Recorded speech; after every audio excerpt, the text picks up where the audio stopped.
Nos encontramos en la Quinta Bolívar, donde vamos a entrevistar a un actor ícono del ámbito nacional. Él ha hecho teatro, televisión y cine. Además, nos ha deleitado con grandes personajes en nuestro país. Con ustedes, Paul Gastelo.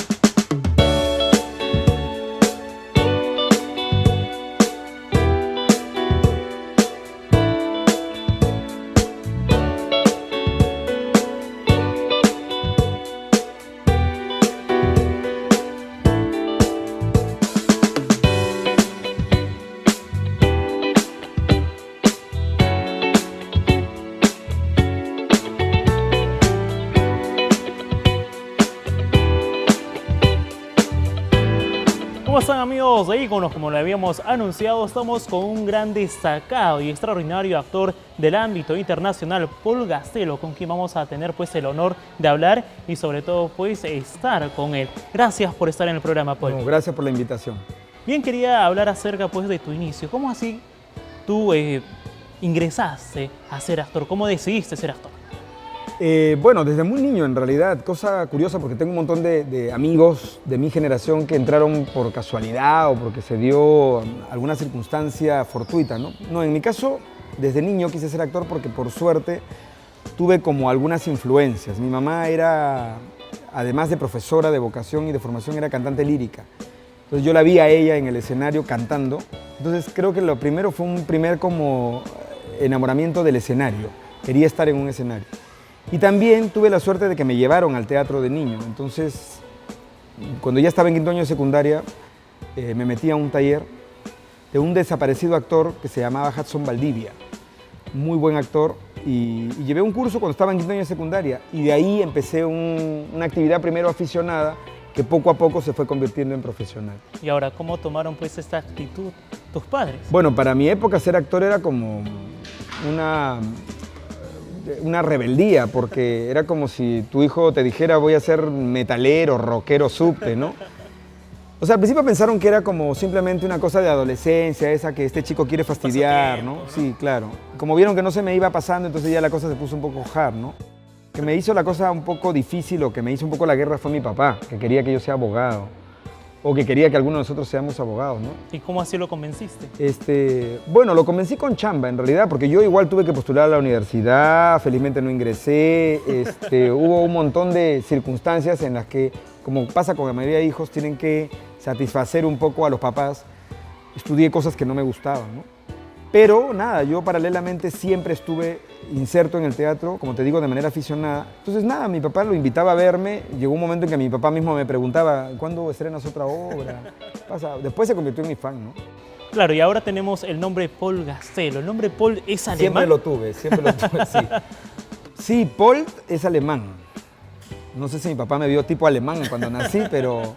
No, hay una historia bien curiosa que mi papá cuenta sobre ese nombre. ¿Por qué decidió llamarte Paul? Sí, porque yo también un día le pregunté porque no entendía, porque normalmente los Pauls eran Paul. Claro. Pero yo era P-O-L-D, Paul, ¿no? Mi papá me cuenta una historia que era muy curiosa y muy graciosa también, porque dice que había una radionovela donde había un personaje que se llamaba Paul no sé qué, y un día el narrador de la radionovela o qué sé yo, aclara que este Paul no era Paul, sino Paul. No entiendo muy bien por qué tiene que aclararlo, ¿no? Pero después... Novela, sí. Y a mi papá dice que le llamó la atención, lo apuntó y luego me lo puso.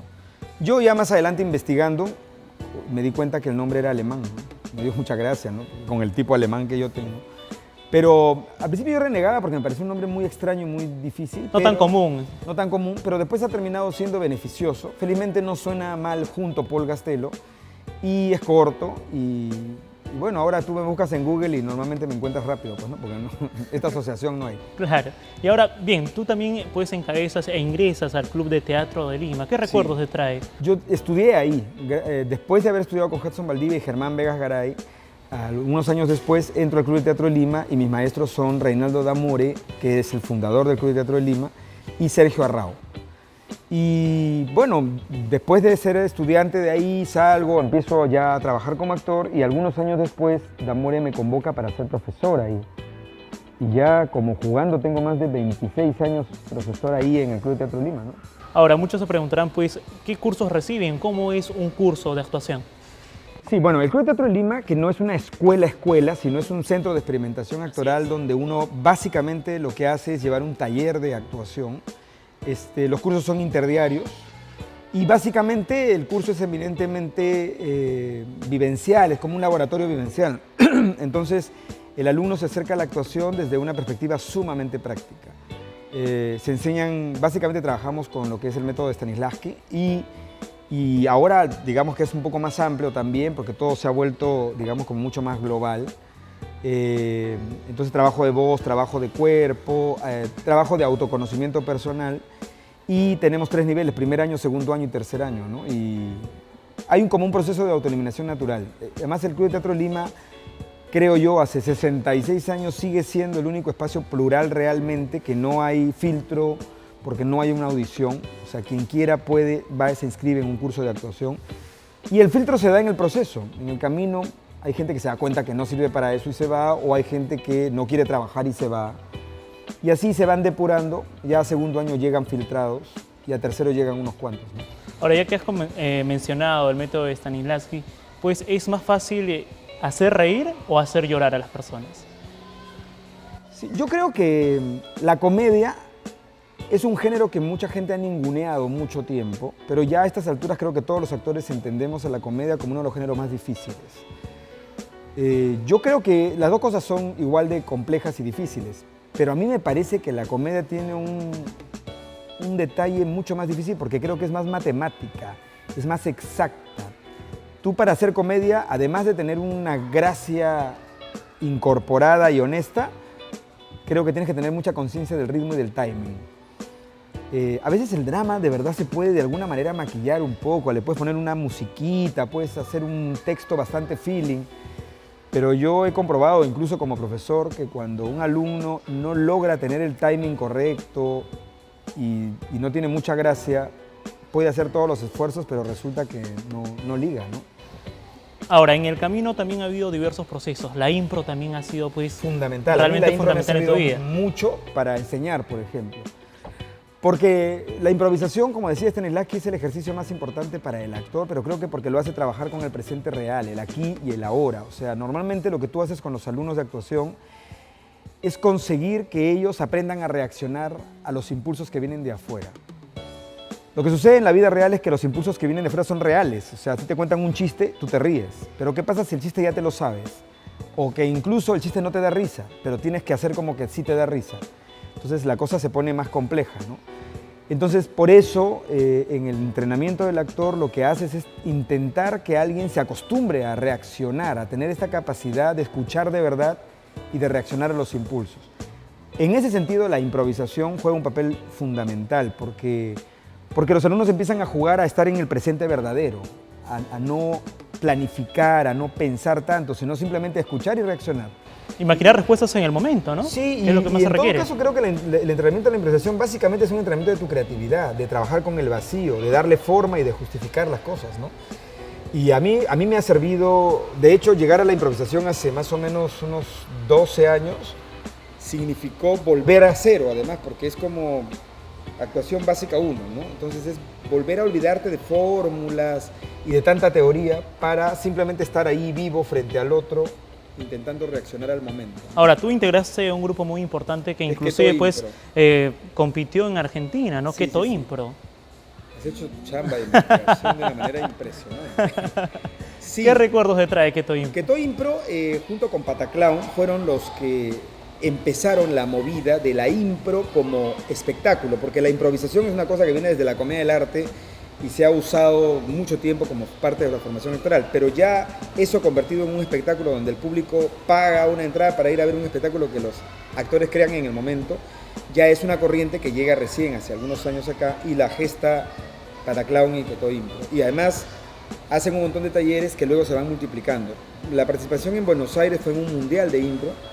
Fue una experiencia maravillosa porque había que improvisar con colombianos, argentinos, españoles, o sea, había que improvisar con gente que hablaba jergas distintas. Y es loco esto de ¿Y cómo hacías tú para poder, pues, de esta manera robar una carcajada a estas personas que realmente no conocían o no sabían tu jerga, ¿no? No, y a veces no necesariamente hacías comedia, a veces salía algo dramático, ¿no? Porque lo bacán era comprobar, en este mundial comprobé esto que nos decían en el entrenamiento, que es posible crear juntos si nos escuchamos. Y sobre todo una herramienta que yo entendía ya, que acá los entrenadores decían, es tú no trabajas con tus ideas, te decían, trabajas con las ideas que te provee el compañero. Por eso es que es tan importante escuchar. Lo que sucede es que a veces con nuestro narcisismo, nuestra soberbia y nuestro ego, siempre queremos llevarla y siempre queremos pensar nosotros en las ideas y lograr que el otro te siga. O imponerlas en todo caso. O imponerlas. ¿No? Y la impro te da un entrenamiento de humildad y de solidaridad porque tienes que estar al servicio del otro. Más bien lo que tienes que hacer es escucha lo que el compañero te dice porque a partir de ahí vas a crear. Entonces es como aprender a creer en las ideas de los otros, como en las tuyas mismas, ¿no? Pero aprender eso, a trabajar con lo que te da el compañero. Por eso es que ahora hacen impro hasta empresas que no tienen nada que ver con la actuación, porque se ha descubierto y está comprobado de que todas estas técnicas hacen que la gente abra su mente y sea mucho más tolerante, mucho más abierta y mucho más solidaria en el trabajo en el grupo. Entonces yo creo que en ese sentido la impro para mí fue como una luz que ahora he podido aplicar como actor siempre, ¿no? Y ahora, en ese sentido, como habíamos mencionado hace unos instantes, fue difícil pues el tratar de robar la carcajada a un público que, como hemos mencionado, ¿no? Ni siquiera sabía tu jerga. Sí, sí es difícil, pero bueno, cuando tú improvisas, por ejemplo, con otras personas, etcétera, tratas en lo posible también de hacer en un lenguaje que sea asequible a todo el mundo, ¿no? Pero por ahí sale una jerga. Por ejemplo, pasaba en el Mundial Internacional que alguien nos decía algo que nosotros no entendíamos, pero existe una regla dentro de la improvisación, uno trabaja con lo que entiende. De repente eso no es, pero tú trabajas con lo que entiendes. Entonces el otro al mismo tiempo tiene que aceptar eso. Ahora, la improvisación también es un método muy utilizado por los actores. En la televisión te puedes dar cuenta, no mucho, pero sí bastante en el teatro, ¿verdad? No, ahí creo que hay un prejuicio. En el teatro se respeta muchísimo el texto, muchísimo. Yo, por ejemplo, que soy un actor que básicamente viene de formación teatral, soy muy pegado a la letra, entonces yo más bien sufrí en la televisión donde la gente se aprende la letra a medias y dice más o menos lo que está escrito, pero no exactamente. Yo estaba pegado a la letra. Lo que pasa es que el libreto teatral es un libreto más sacrosanto, digamos. Tú no puedes improvisar en una obra de Shakespeare, a menos que tengas la genialidad de Shakespeare. Y de cualquier dramaturgo, por más contemporáneo, ha pensado cada uno de sus textos al milímetro. Por eso es que en el teatro le decimos libreto y en la televisión le decimos guión, porque guión viene de guía. Ya un guión es mucho más flexible y el mismo guionista sabe que con la rapidez con la que escribe probablemente le va a dar, digamos, la flexibilidad al actor para que lo acomode según cómo lo pueda sentir mucho más cómodo, ¿no? Pero en teatro sí, los actores estamos acostumbrados. Por eso hay gente que me dice y confunde, porque dice, como tú has hecho impro, tú debes improvisar mucho en el teatro. Yo en el teatro no improviso nunca. Salvo que haya una obra que tiene esa licencia y que tú puedes salirte en algún momento y hacer algún chiste. Ahora, ¿tu plano teatral te costó bastante para ingresar al plano ya televisivo? Sí, me costó mucho porque yo era un actor de teatro, entonces estaba acostumbrado a que la energía trascienda hasta la última fila del auditorio. Estaba acostumbrado a que digamos, mi herramienta vocal o corporal tuviera un grado de intensidad mayor. Entonces, cuando llego a la televisión, yo era el peor actor porque estaba con la voz colocada y hablaba y hacía gestos. Entonces, yo veía que cualquier chico que le habían hecho un casting era fresco como una lechuga y simplemente tenía mucha conchudez y ya estaba, era rey. Y claro, después entendí. Lo que pasa es que hay una generación completa, y yo pertenezco un poco a esa generación, que no tuvo una formación para entrar en la televisión. O sea, lo tuvo que aprender al guerrazo. Yo ahora dicto un taller de actuación para la cámara, donde no solo aplico lo que yo he aprendido en la práctica, sino también lo que he podido investigar como técnica adicional que hay para trabajar frente a una cámara. Y sin duda los talleres y esas técnicas que tú también pues estás incorporando en esos talleres de teatro son muy importantes, pero esto también lo vamos a ver luego de la pausa.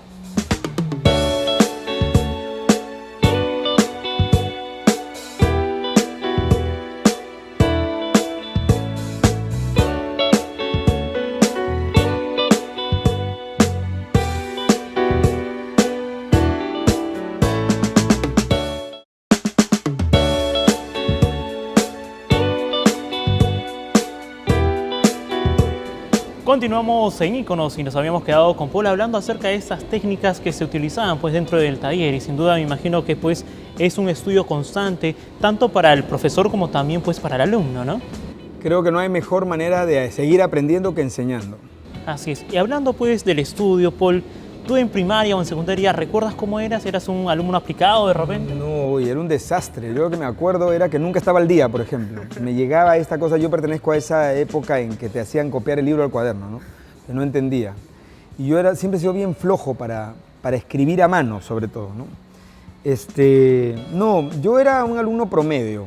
Y además estaba en un colegio en donde, ¿cómo serían de malos todos? Que creo que yo estuve en el tercer lugar de puesto. Pero no, lo que sí creo es que siempre me gustaron más las letras que las ciencias. Y siempre tuve como cierto apego más al arte. Me encantaba dibujar, me encantaba. Mi cuaderno de matemáticas estaba lleno de dibujos. Y ahora, ¿de repente participabas en las obras teatrales del No, colegio? oye, eso también es algo bien paradójico, que siempre me pregunto yo. Lo que pasa es que yo estudiaba en un colegio bien bravo. Y cada vez que decían voluntario yo me hacía el loco, porque yo decía, me muero de ganas, pero no, porque yo decía, yo actúo acá y todo el mundo me va a hacer bullying. Es más, muchos de mis compañeros de secundaria se sorprendieron cuando me vieron actuando años después de que yo salí del colegio, porque nunca en mi vida había actuado en el colegio. Y cuando decían voluntario yo me hacía el loco, a pesar de que por dentro estaba gritando yo, ¿no? Pero no, algo hacía. Yo era muy tímido además y no... Paradójicamente también. Paradójicamente. Pero es que tú sabes que la mayoría de gente que se dedica al arte, al teatro, a veces en realidad, lejos de lo que la gente puede imaginar, no somos tan extrovertidos. Creo que más bien somos actores porque este es el espacio que nos permite hacer tantas cosas que probablemente en la vida real no haríamos. Y ahora, ¿tu mamá de repente pues, tuvo algún problema cuando tú estuviste en el colegio? Estuviste en un colegio estatal, ¿verdad? Sí, no, mi mamá no, más bien porque creo que mi mamá y mi papá nos metieron en este colegio a propósito. ¿Por qué? Mi papá nos hablaba eso. Yo defiendo la educación estatal. ¿Por qué? Porque creo que a veces los papás, con el afán de darle lo mejor a sus hijos, lo desarraigan de su realidad y los meten en una burbuja. Mi papá nos metió en un colegio recontraestatal en primaria y después en secundaria, creo que porque quería que viváramos la realidad. Yo he tenido compañeros muy inteligentes y muy brutos, muy responsables y muy irresponsables, compañeros que se drogaban, compañeros que... Y de mi promoción hay ingenieros, hay médicos, pero también hay gente que ya murió de sobredosis o hay gente que estuvo en el Lurigancho. Entonces mi colegio era el mundo, no era la burbuja. Y a veces los papás, por querer darle lo mejor a sus hijos, lo que hacen es lo meten en un colegio que es la familia Telerín. Y los pobres chicos cuando salen de la secundaria se dan cuenta que el mundo no es como su colegio, en donde todo estaba siendo maquillado. ¿Y te sirvió bastante esto para la vida? Me sirvió porque yo, por ejemplo, siento que yo nunca me he sentido menos que nadie porque tengo menos plata, ni nunca me he sentido más que nadie porque tengo algo más. Porque creo que la formación que me dio el colegio fue eso, el mundo es así, con sus diferencias y tienes que respetar.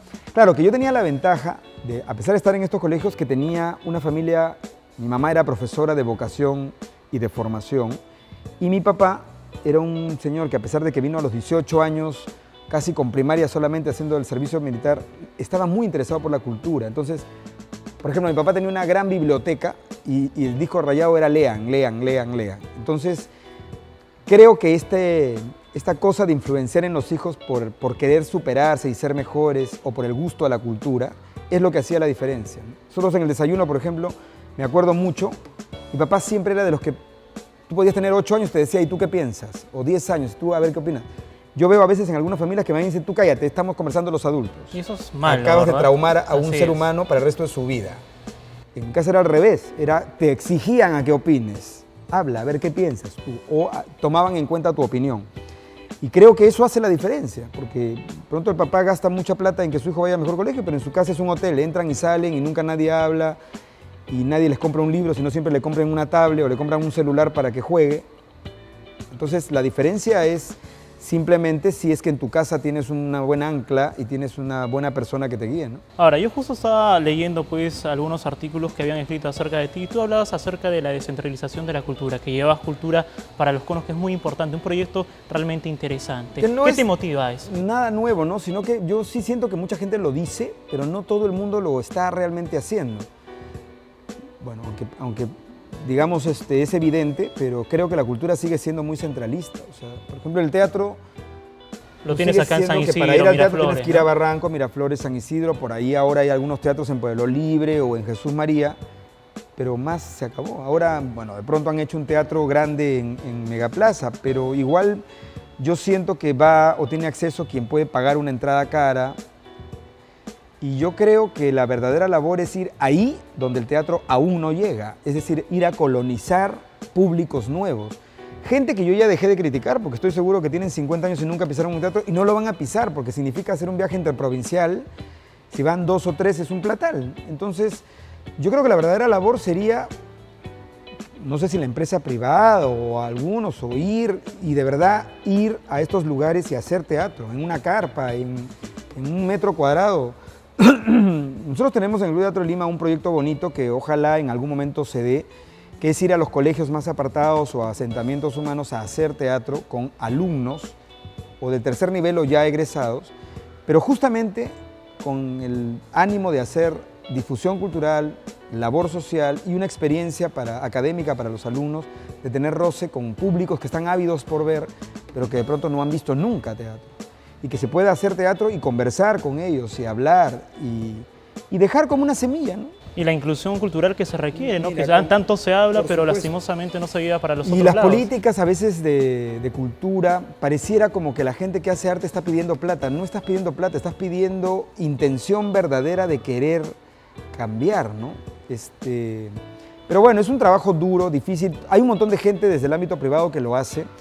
Ojalá que cada vez más la gente que tiene poder y que está en las municipalidades, en las regiones o en el Estado, entienda que su labor está en promover, en abrir los espacios, en facilitarle a alguien que ya lo tiene hecho para que venga y se presente y lo haga y converse. Creo que no es tan complicado, ¿no? Ahora, tú has hecho durante varios años teatro independiente, ¿verdad? Sí, claro. Es que creo que el teatro independiente es el más grande que hay en el Perú porque además creo que el arte y la cultura en los últimos años ha avanzado mucho justamente porque hay un teatro independiente muy fuerte que se mueve al margen de que tengan o no apoyo. O sea, de verdad te digo que si lo que se ha avanzado en el teatro hubiera dependido del Estado, no hubiera avanzado nada. Ha dependido de que la gente se manda, crea, cada vez hay más dramaturgos, mucho talento, de gente escribiendo, dirigiendo, actuando, componiendo. Y gracias a Dios, muchos de ellos han podido comprometer a un gran sector de la empresa privada, que ha puesto también el hombro. Y ahora lo bueno es que hay público que está yendo cada vez más al teatro. Entonces, imagínate si hubiera un apoyo decidido del Estado, ¿no? Sería pues maravilloso. Así es. Y ahora, ¿tú recuerdas tu primera actuación, tu primera obra teatral? Como si fuera ayer. Lo que pasa es que la primera que yo considero fue el debut en el teatro. Yo había terminado un taller de 6 meses y en ese momento estaba en la etapa en que mataba por actuar. O sea, si me hubieras dicho, tú tienes que pagarme por actuar, yo te hubiera pagado, ¿no? Y fui a una audición de un grupo aficionado también que alquilaba la sala para ensayar en la Escuela Nacional de Arte Dramático. Y me presenté, me hicieron una prueba y a la semana ya estaba ensayando una obra de Juan Rivera Saavedra que se llamaba La Cosa. Y me dieron el protagónico. La primera cosa que a mí me aterró, porque yo me moría de ganas de actuar, pero era que como era protagónico tenía que aprenderme mucha letra. Entonces, en primera vez en mi vida estaba ante un libreto de 30 páginas en las que yo tenía que aprenderme por lo menos 20. Y yo en el colegio no me podía aprender ni una poesía. Pero ¿cómo es? Pues no, uno va entendiendo que esto es parte de un proceso, los ensayos, las marcaciones, la repetición. Llega un momento en que ya el texto es tuyo. Y debuté en el teatrín de la Escuela Nacional Superior de Arte Dramático. Por eso es que mucha gente incluso en alguna época creía que yo era de la escuela. No, simplemente debuté ahí y de ahí tuve suerte porque de verdad vino como una cadena, ¿no? Alguien me vio ahí, me llamó para hacer una obra para niños y luego otro y otro y otro y luego ya no paré nunca, ¿no? ¿Y cómo fue la experiencia pues, de subir a las tablas?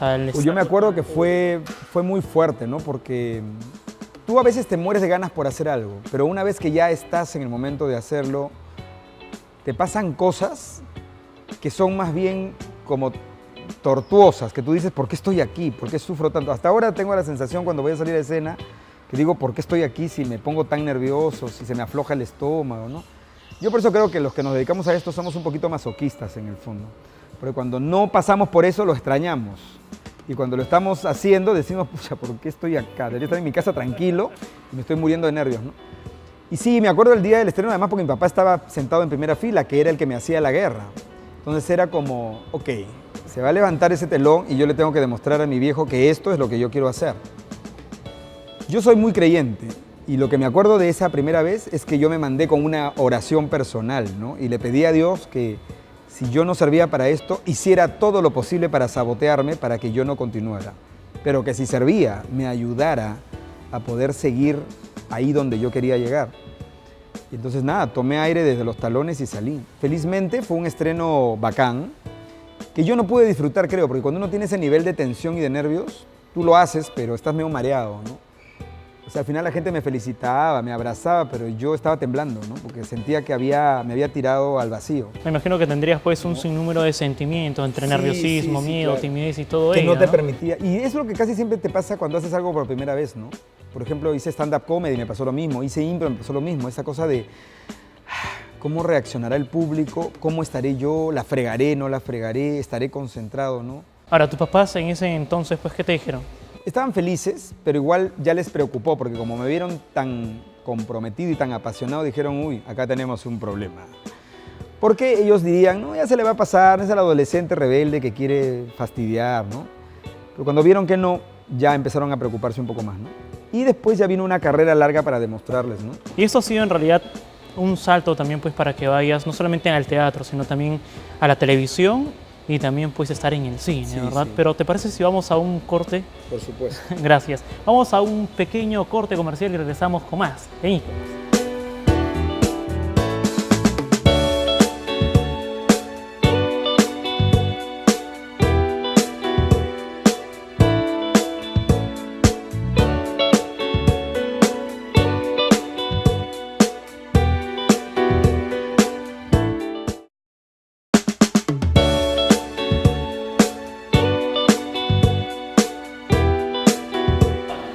Continuamos con el gran Paul Gaztelo y nos estaba comentando pues acerca de la incursión no solamente en el teatro, sino también en la televisión. ¿Y cómo fue ahora tu inicio pues y la inmersión dentro de la televisión peruana? Mira, la primera experiencia que tengo en televisión fue nefasta, ¿Por qué? ¿Qué pasó? porque hice un bolito chiquito en una novela hace años que se llamaba Mala Hierba, creo, y la pasé muy mal, porque esto que te contaba, que yo era un actor de teatro, tenía la voz colocada y hablando, era intenso, ¿no? Y encima mi personaje estaba borracho en una cantina, entonces yo hacía a él borracho. Y me acuerdo que el director me dijo, no, mucho, tu voz está muy fuerte, baja, baja. Me debe haber dicho baja 25 veces. Cuando me dijo así, así, yo ya era un parapléjico pasando letra, ¿no? Ya no hacía nada. Yo dije, ¿qué es esto? No, y no me gustó. Me traumó tanto que dije, no, la televisión no es para mí. Y me fui. Pero como parece que todo está escrito en la vida, años después, yo estaba haciendo una obra de teatro que se llamaba Monstruos en el Parque, en el Club de Teatro de Lima. Y yo trabajaba en esta obra con Tatiana Stengo, y Tatiana ya hacía una telenovela que se llamaba Tribus de la Calle. Y un día invita al guionista principal, que es Eduardo Arancén, a ver la obra. Y le dice, anda a verme al teatro. Y en esta obra estaba yo. Y era una de esas obras donde uno se lucía, pues porque yo hacía 4 personajes absolutamente distintos. Empezaba con un tío que era anciano, paleontólogo y ciego, que tenía un animal imaginario. El siguiente personaje era una especie de Al Bundy, era un tipo mediocre, muy gracioso. Después pasaba a ser un degenerado violador que iba a los parques. Y finalmente era un piraña, que era un chibolo con su chavo que hablaba jergas, ¿no? Que decía, ya, peor. Y entonces era como un casting abierto, era como para decirle al público, mira todo lo que puedo hacer, ¿no? Entonces a Eduardo le encantó la obra y entró al camerino, me saludó efusivamente, me abrazó y me dijo, no te había visto. Y a la semana me llaman para trabajar en Tribus de la Calle. Y en Tribus de la Calle, yo tuve, como tenía el trauma, dije, pucha, televisión. Otra vez vino, dije, no. Ya, pero dije, me están diciendo 10 capítulos, yo había hecho 2 nomás. No me estaban ofreciendo mala plata. Y yo dije, no, creo que voy a tener que decir que sí, porque si no, es una gran oportunidad, ¿no? Y lo hice, y de ahí vino la cadena. Me llamaron para otra cosa, hasta que llegué a ser la rica Vicky, que era ya un personaje más protagónico en una telenovela. Es que en este mundo es así, una cosa como que jala a la otra, ¿no? Por ejemplo, después hice cine gracias a que me habían visto en la rica Vicky. Y Ricardo Velázquez hacía un casting para una película que era Pantaleón y las visitadoras, y me hizo un casting porque me había visto en la telenovela, y de ahí hice eso, ¿no? Y justo pues en el Pantaleón y las visitadoras tienes un personaje, a este charapita, llamémoslo así, pues Chupito, proxeneta. ¿no? Este proxeneta. ¿Cómo así pues Digámoslo con todas sus pudiste letras. también pues tener y sobre todo pues encarnarte en este proxeneta? Bueno, era un personaje bastante entrañable y bastante gracioso, ¿no? Porque además no era el típico proxeneta, maleado, ¿no? Sino tanto la chuchupe que era Pilar Bardén, la actriz española, y yo, éramos casi el papá y la mamá de las prostitutas. Se los tratábamos muy bien y éramos como nuestra familia, ¿no? Fue una gran experiencia. Pantaleón también fue una de esas producciones que me abrió las puertas de casi todo, porque fue lo que en su momento ahora se convirtió en Asumare, ¿no? O sea, era antes de Asumare, Pantaleón era la película más taquillera del cine nacional y además que tuvo una cobertura publicitaria muy grande. Y era una película que se estaba haciendo en base a un libro tan importante de Vargas Llosa, ¿no? Entonces fue una experiencia bien bacán. Ahora, si hablamos de cine, también tenemos La Gloria del Pacífico, que también pues sin duda fue... Hace poco, sí. Eso ha sido también una experiencia bien bacán porque se trata de un director que es un Quijote, porque sin ayuda de nadie, vendiendo una casa a él, parece una locura. Solo por el apasionamiento que él tenía sobre la guerra y porque creo que su papá era militar, hace esta película. Y ahí casi la mayoría hemos colaborado, hemos ganado algo, pero no ha sido tanto. Pero luego ha sido bien bacán ver la respuesta del público, que finalmente siempre al final de la película aplaudía o se emocionaba, ¿no? Ahora, son años de estudios que ha tenido pues este director independiente, 10 años se demoraron ¿no? en hacer la película, 4 de investigación y 6 de realización. Yo tengo las escenas que hago en los exteriores y en los interiores tienen diferencia de año y medio. Yo estoy más gordo en el exterior y más, sino que como me quito el saco la gente no se da cuenta. Pero es increíble cómo él, como un trabajo de filigrano, ha hecho plano por plano y luego finalmente, para todos nosotros fue una sorpresa ver la película ya editada. Y sin duda pues ha traído también grandes expectativas para el público en general, ¿no? Que sin duda y después luego de verlo pues pudo también apreciar un poco y una parte también de la historia del Perú. Sí, que me parece que deberían hacerse más películas así. Mira, ni siquiera una institución del Estado se ha mandado a hacer una película de este tipo. Yo vi la película Gloria del Pacífico y siempre pensé que es como la película que a mí me hubiera encantado ver cuando era estudiante. Porque es más fácil entender cosas viéndolo que estudiando a veces, ¿no? En un libro. Porque además en los libros las cosas están un poco sesgadas y no siempre te dicen exactamente lo que te tienen que decir. Él con su trabajo de investigación me reveló detalles de la historia que yo no conocía. Por ejemplo, muy pocos saben que Alfonso Ugarte pertenecía a una clase bastante acomodada y que para poder quedarse en la guerra tuvo que prácticamente regalar todos sus bienes o venderlo, donarlo y enrolar hasta sus propios empleados en la guerra, ¿no?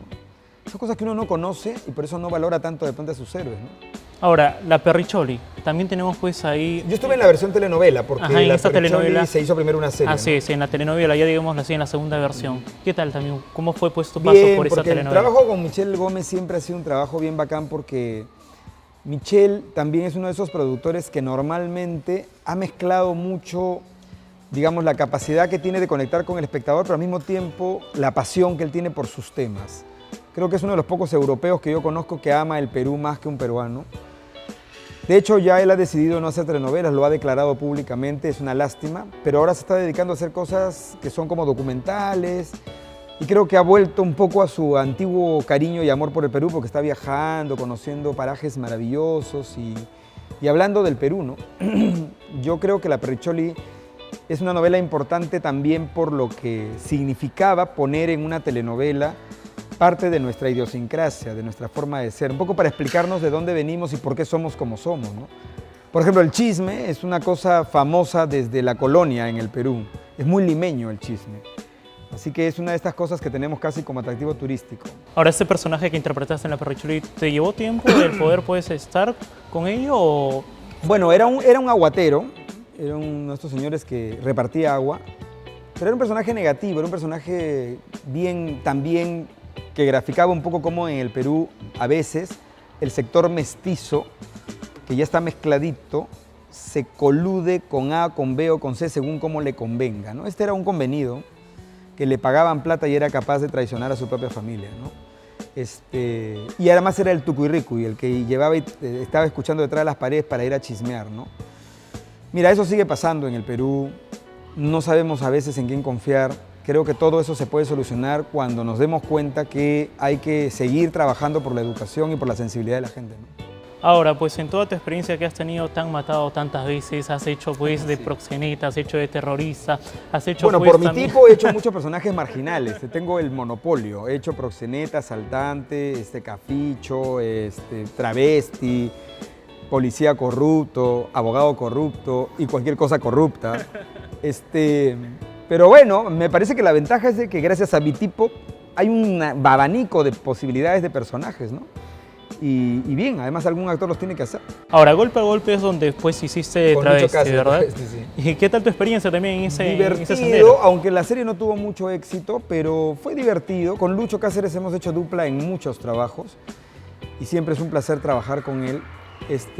Pero la serie en realidad no llegó a tener mucha acogida, así que no mucha gente lo vio. Ahora, Operación Rescate también pues, fue una miniserie que realmente fue a la contraparte de lo que es Paul Gastelo, ese era un terrorista. ¿no? Sí, a mí esa serie me dio un poco de miedo al inicio porque no pasé por un casting, sino me habían elegido así como a dedo. Y yo, aunque a alguna gente le puede parecer extraño, soy de los actores que está a favor del casting. Porque prefiero que estén totalmente seguros conmigo y que hayan decidido bien a que tengan como muchas dudas. Y yo, cuando me eligieron para Operación Rescate, yo era el más inseguro. Yo andaba despreocupado porque sentía que no tenía el peso, que no tenía la suficiente capacidad de poner mi energía a ese nivel de oscuridad. Pero gracias a Dios, como te contaba, el director Aldo Salvini me parece un genio, me parece un gran director. Entonces, de verdad, creo que cuando tienes un buen director que confía en ti y te sabe conducir, es maravilloso. Es maravilloso. Bien, y te capacitaron también en el plano militar, tengo entendido, ¿no? Sí, como en la mayoría de series, la ventaja es que es una puerta al conocimiento. Ahí, por ejemplo, nos metieron en el ejército, nos enseñaron a armar y desarmar un AKM, un arma, a correr. Yo que tengo pie plano, sufrí un poquito, me tiraron de una torre de 8 metros. Pero eso fue como cuando hicimos el gran reto de danzante de tijeras, que nos pusieron, los mismos maestros nos enseñaban a danzar. Claro, aprendimos 8 pasos básicos y más nada. Porque es bacán esta chamba que cada vez que tienes que enfrentar un personaje, en realidad lo que haces es abrir una puerta a un nuevo conocimiento y es bacán, pues, ¿no? Es monstruo.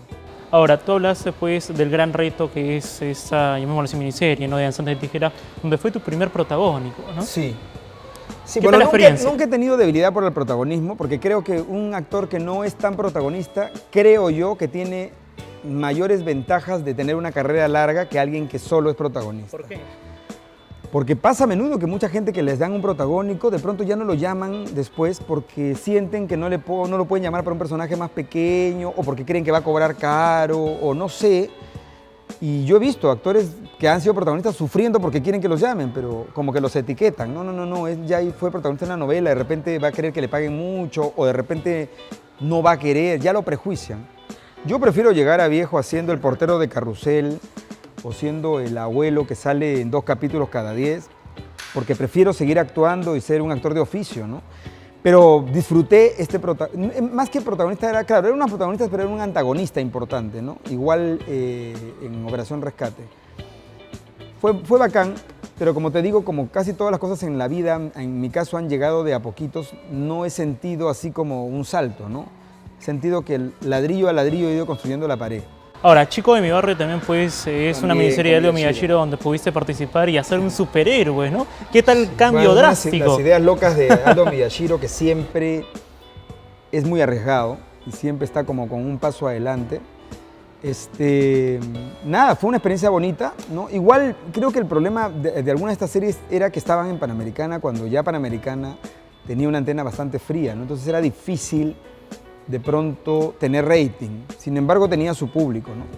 Tenía su público y nosotros los actores lo disfrutamos igual, ¿no? Ahora, cada papel pues que te dan, ¿tú lo disfrutas o...? Creo que esa es la idea, ¿no? Porque yo siempre le digo a los alumnos, si no disfrutan con esto, dedíquense a otra cosa, porque más allá de lo que tú hagas, puede ser tragedia griega, drama, comedia, o policial, o de acción, o terror, o misterio.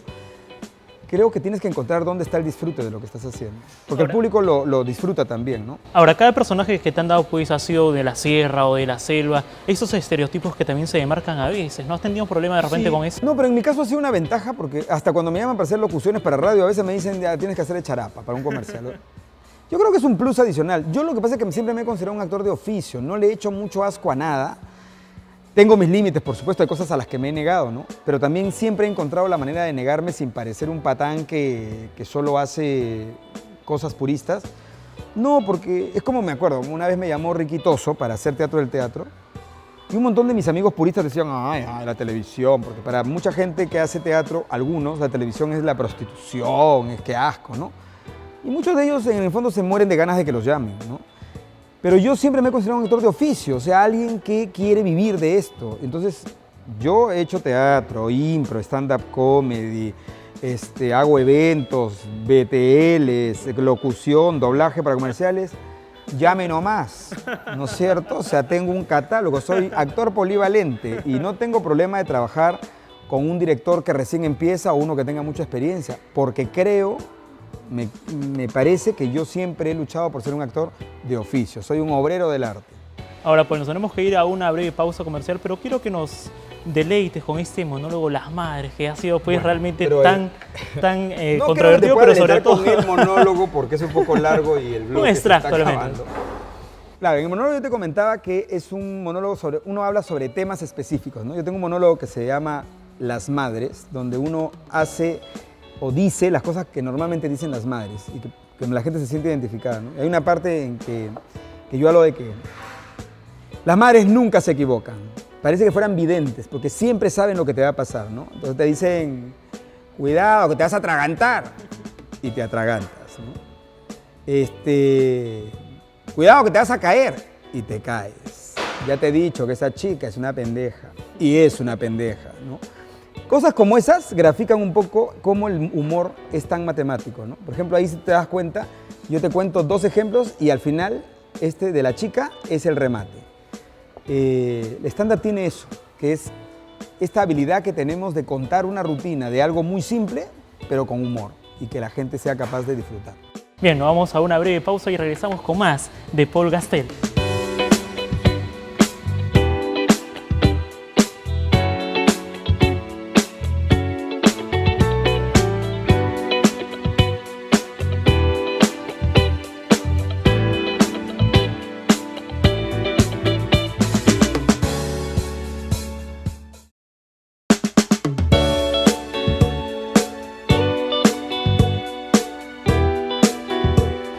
Continuamos con el gran Paul Gastel y sin duda pues hemos visto grandes parajes de tu vida, pero ¿cuál ha sido el momento más difícil que has tenido que enfrentar, Paul? ¿En mi vida o en el teatro? Tu vida. Bueno, en realidad yo creo que son 2. Primero la muerte de mi mamá, que fue por un cáncer que en muy poco tiempo se la llevó. Pero igual esas cosas te duelen, pero al final te hacen grande también porque te hacen entender muchas cosas de la vida. Pero creo que el golpe más fuerte vino después, que a los 6 años a mi papá le dio un infarto cerebral porque no pudo resistir mucho esto de la ausencia de mi mamá y todavía felizmente lo tenemos con nosotros, pero perdió una de sus mejores facultades, que es hablar. Y nada, felizmente, gracias a también producto de ellos, nosotros hemos sido sumamente fuertes y prácticos y hemos tenido que asumir lo que venía después, ¿no? Ahora mi papá tiene 2 enfermeras que lo cuidan y que le dan calidad de vida. Pero bueno, es triste a veces no poder escuchar a mi papá, que era tan bacán escucharlo, ¿no? Porque era un orador nato y era como el consejero de la familia, consejero nato, ¿no? Y perdió la facultad de hablar, ¿no? Eso ha sido fuerte, ha sido doloroso, pero lo hemos tenido que asumir, pues, ¿no? Ahora, me imagino, pues, como tú bien lo dices, es un plano doloroso, ¿no? Que uno se tiene que asumir, pero afrontar al fin y al cabo, ¿no? Sí, hay que hacerse cargo de todo, ¿no? Y eso, felizmente, lo tenemos bastante arraigado, justamente por la formación que nos dio él y mi mamá, ¿no? La vida es muy corta y hay que luchar por lo que uno quiere y tratar de que esta corta e imperfecta vida sea lo mejor que se pueda. Nada más, ¿no? Yo cada vez, y creo que cuando uno se hace más viejo, uno se va dando cuenta de verdad que corta es la vida, ¿no? Y a veces uno pierde tiempo en depresiones absurdas, en lloriqueos, en quejas. Es lo que es, la vida es así. Yo trato de disfrutar lo que la vida me pone y de sobreponerme a los obstáculos, porque tienes 2 caminos, ¿no? O te quedas llorando ahí después de una caída o te levantas todas las veces que sea necesaria para seguir hasta donde puedas llegar, ¿no? Yo he optado siempre por eso, por levantarme. ¿Qué ejemplos puedes rescatar de tu padre? Yo, como te digo, he tenido la suerte de tener una mamá que tenía como vocación ser profesora y además tenía la formación porque era una profesora de carrera. Y entonces es bacán haber tenido de mamá casi a una profesora que tenía la palabra justa, que sabía cómo motivarnos, que sabía cómo corregirnos con cariño. Y a un papá que también siempre ha estado muy interesado en la cultura, ¿no? Mi papá estudió Derecho desde los 50 hasta los 60, ya mayor, solo porque ninguno de nosotros quiso ser abogado. Entonces él dijo, bueno, ya, se acabó. Como nadie quiere ser, yo postulo, y postuló a la Villarreal, hizo la carrera y terminó a los 60.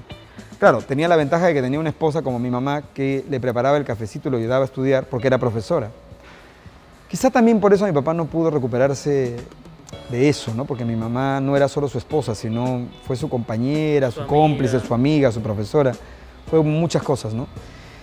Y nada, yo creo que ellos dos han sido como un referente muy fuerte, son mi papá todavía hasta ahora, así como está yo te lo presento y te va a caer bien en 2 segundos, porque no habla, pero sonríe, es muy carismático y nada, tiene esta capacidad de tener un espíritu tan fuerte que no lo ves abatido, cayendo ni llorando. Es más, ahora ya eres consciente, sabe que no habla y se da cuenta de cosas, pero a veces nos hace reír mucho. ¿Qué extrañas de tu mamá, Paul?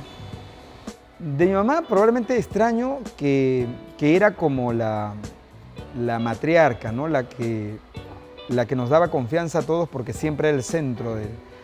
Claro, la de mi mamá fue fuerte porque era como al día siguiente de que mi mamá no estaba, era como todos estábamos desolados porque el mundo giraba alrededor de ella. Y de pronto ya no estaba, era como, de verdad, esta sensación de ser huérfano, ¿no? Y nada, y sobre todo su capacidad de lucha. Mi mamá era de las que nunca la veías, o sea, lloraba por algo, media hora y ahí se acababa, ahí lo dejaba. Y creo que eso lo hemos heredado. Ninguno de nosotros, ni mis hermanos ni yo, somos gente que ande pegada de un problema, ni andemos deprimidos por ahí dando pena, ni dándole vueltas a un problema. Ya, es lo que hay y hay que hacerse cargo. O sea, tienes que llorar, llora, pero luego tienes que secarte las lágrimas y continuar y seguir, porque así es la vida, ¿no? Como decía alguien, creo que sufrir el momento es inevitable, pero creo que uno opta en la vida, o quedarte ahí o seguir avanzando, ¿no? Ahora, ¿cuáles son tus proyectos para seguir avanzando? Yo felizmente, otra de las cosas por las cuales me siento agradecido a la vida es que, por ejemplo, nunca he tenido que hacer algo que no me gusta para vivir. Yo soy diseñador gráfico también. Y en una época me tuve que mantener el vicio de ser actor gracias a que ganaba plata como diseñador. Porque de verdad del teatro yo no podía vivir inicialmente, ¿no? Entonces, claro, nadie entendía por qué yo me tiraba toda la plata que ganaba como diseñador haciendo teatro, pero era mi plata. Y felizmente el diseño también me gustaba, o me gusta, ¿no? Sino que ahora ya no tengo tiempo como para poder ejercerlo. Pero en general creo que estoy agradecido porque cada vez se van multiplicando más las posibilidades de trabajo, lo cual me permite cumplir también, por ejemplo, como hijo y poder pagarle a mi papá la parte que me toca de las enfermeras que hay que pagar, que es una planilla de por vida, ¿no? Nada, yo en general siento que nunca he sido obsesivo con nada en la vida. He tenido amigos que pensaban en ganarse el Oscar, yo nunca he tenido ese tipo de sueños. Para mí es suficiente con que pueda seguir haciendo lo que me gusta hacer. Y si algún día bien, por ejemplo, nunca he ganado un premio hasta ahora y no es algo que me quite el sueño. Si me muero mañana me voy a morir feliz sin haberme ganado un premio. Porque creo que uno no debería trabajar por el premio, uno no debería trabajar para ser nominado, uno debería trabajar para el aplauso. Uno debe trabajar para ser feliz. Pero sobre todo también enseñar lo aprendido y en ese sentido tú eres docente, Sí, ¿verdad? y eso también me hace feliz. Entonces no solamente es intentar en la vida forjar tu propia felicidad, sino si puedes colaborar con la felicidad del resto, también sería bacán, ¿no? Yo siempre, hay otra cosa también que rescato y que creo que se ha vuelto como un eje cuando enseño. Para mí es más importante la actitud que la aptitud. O sea, tú puedes tener capacidad de ser cantante, bailarín, actor, músico, pero si eres una mala persona, me parece que todo lo demás se puede borrar en un segundo. Yo sí creo más en la actitud. Prefiero que de mí digan que soy una buena persona que digan que soy un gran actor. Prefiero que digan que soy un pésimo actor, pero me llegaría y me dolería mucho que alguien diga es una mala persona. Porque nunca he tenido que pisar a nadie, ni he tenido que fundar mi éxito en el fracaso de alguien. Creo que eso es un buen karma. Y creo que por eso la vida te paga. Porque sí creo, estoy convencido de que en esta vida lo que tú haces, bueno o malo, vuelve contra ti. Entonces yo creo que prefiero siempre tener buena intención y siempre pensar en positivo y no andar ni con venganzas ni con rencores de nadie, porque creo que la gente cava su propia tumba. Ahora los futuros actores, ¿tú cómo ves? Pues ahora que Bueno, ahora tienes... estoy asombrado porque hay mucha gente muy joven, muy talentosa, que canta, baila y actúa como los dioses. Yo le digo a los alumnos eso. En mi época yo competía con 20, ustedes compiten con 200 y de los 200 les aseguro que la mitad son muy buenos. Ahora, las personas que tienen talento pueden continuar explotándolo, pero ahora vamos a las personas que no lo tienen. Ellos pueden de esta manera adquirir aquí te voy a este decir talento. algo que a mí ¿Cómo Sergio es? Arrau me dijo alguna vez y que yo lo corroboro, porque tengo 26 años enseñando. La técnica le sirve al que tiene talento y al que no tiene talento. Le sirve más al que tiene talento porque, claro, si tú has venido dotado, es terrible que no quieras estudiar, porque es como tener un carro del año y usarlo para dar la vuelta a la manzana. ¿Para qué tienes un carro del año? ¿No es cierto? Entonces, el que tiene talento es el que más tiene que estudiar, porque así va a poder hacer que eso llegue hasta la luna. Y como decía Arrau, al que no tiene talento, la técnica le sirve para que hable cuando le toca, no se choque con los muebles y para que no joda al resto. Porque sí creo que la técnica por lo menos te da una cierta método para que tú puedas hacer las cosas correctamente, ¿no? Ahora, si tienes talento y encima tienes técnica, ya pues ya ganaste, ¿no? Ahora, ¿qué puedes recomendar tú a las futuras generaciones que vienen encaminándose y sobre todo pues quieren seguir esta carrera de actor? Mira, en general yo le recomendaría a la gente joven, no solamente los que van a ser actores, sino en general, que intenten apasionarse por algo o comprometerse con lo que hacen, que no hagan las cosas por hacer. Yo una de las cosas con las que más lucho con los alumnos jóvenes ahora es que siento que a veces hacen las cosas de manera autómata. O sea, estás en una academia porque tienes que estar, estás estudiando tal carrera porque tu papá te ha dicho, porque tienes que ganar plata. Pero ese no es el meollo del asunto. Creo que el meollo del asunto es, de verdad, esta actividad que hago me hace sentir feliz, me apasiona, soy capaz de dar la vida por esto. Porque creo que la diferencia entre un profesional que está comprometido con lo que hace y realmente cree en eso y uno que no lo es abismal. Y en el Perú estamos cansados de tener tantos profesionales mediocres que, por ejemplo, han estudiado educación y que te dice, yo he escuchado a alguien que estudia educación en la universidad y te dice, mira, para lo que me pagan yo no voy a hacer tanto. Pero ¿quién te obligó a ser profesor? O que un policía te dice, yo coimeo porque me pagan poco. ¿Y quién te obligó a ser policía? O sea, tú no puedes decir que lo que haces es porque te pagan poco. Entonces dedícate a otra cosa, pues, ¿no? Pon un negocio, ganan plata, pero no me digas que coimeas porque te pagan poco como policía, porque nadie te obligó a ser policía. Ahora, ¿en el Perú se puede hacer la carrera de actor? Ahora, increíblemente, como esto se está multiplicando y vamos camino probablemente en algún momento, ojalá Dios quiera, esto se pueda convertir en una industria, también mucha gente está generando su propio trabajo y se están abriendo empresas nuevas, jóvenes, de gente que ya tiene formación. Entonces, quizá ahora todavía sigue siendo difícil, pero quizá más adelante se pueda pensar en que es una carrera sumamente rentable, ¿no? Lo que sí creo es que la competencia ha aumentado mucho y que creo que los chibolos de ahora o los chicos de ahora lo tienen un poco más difícil porque hay más de dónde elegir. Y entonces, si haces una audición y vienen 20, tienes que tratar de ser bueno. Ahora, ¿tú estás de acuerdo pues que se tome a personajes, llamémoslos de la farándula o llamémoslos pues modelos, para que se metan en este plano actoral, supliendo verdaderamente a las personas que han estudiado actuación, han Yo estado te voy en a este contestar mundo? ahí ¿Cuál es tu algo punto porque de yo tuve vista? una opinión un poco controversial respecto a un hecho que pasó en las redes sociales. Yo creo que todo el mundo tiene derecho, en primer lugar. En segundo lugar, yo creo que hay que ser humildes y hay que tener capacidad de solidaridad con quien recién está empezando. Y en tercer lugar, algo que me dijo Pilar Bardén, la televisión aquí o en cualquier parte del mundo es un negocio que vende ideales. Y la gente bonita, aunque le pese a mis compañeros actores o no, la gente que tiene belleza tiene un plus adicional en la televisión. Y yo creo que si alguien tiene talento y encima es bonita, ya ganó el cielo. Ahora, claro, puede ser totalmente criticable que alguien lo pongan solo por su cara bonita y no ate ni desate. Pero yo creo que siempre hay una primera oportunidad y la gente tiene derecho a aprender y a esforzarse, ¿no? También me parece feo hablar de alguien que es tu propio compañero de chamba, ¿no?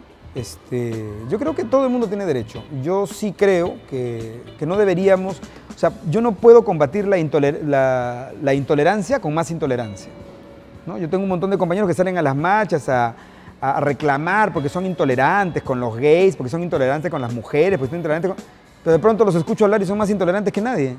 Entonces, ¿en qué quedamos? La doble moral, ¿no? Yo creo que hay que ser tolerantes en el sentido más amplio de la palabra, ¿no? Todo el mundo tiene derecho. Bien, muchas gracias, Paul. Ha sido una entrevista realmente muy nutritiva para mí, pero sobre todo muy alegre. Muchas gracias por robarte y sobre todo robarte este espacio de los pobladores de Lima Este que siempre nos ven. Desde acá, desde la Quinta Bolívar, te queremos dar pues este pisco. Muchas gracias por estar en este programa. Ah, tiene el nombre del lugar, ¿no? Qué bacán. Ya, Espero que te gracias. guste, realmente lo disfrutes. Lo voy a disfrutar muchísimo. Conmigo será hasta el próximo capítulo de Iconos. Permiso.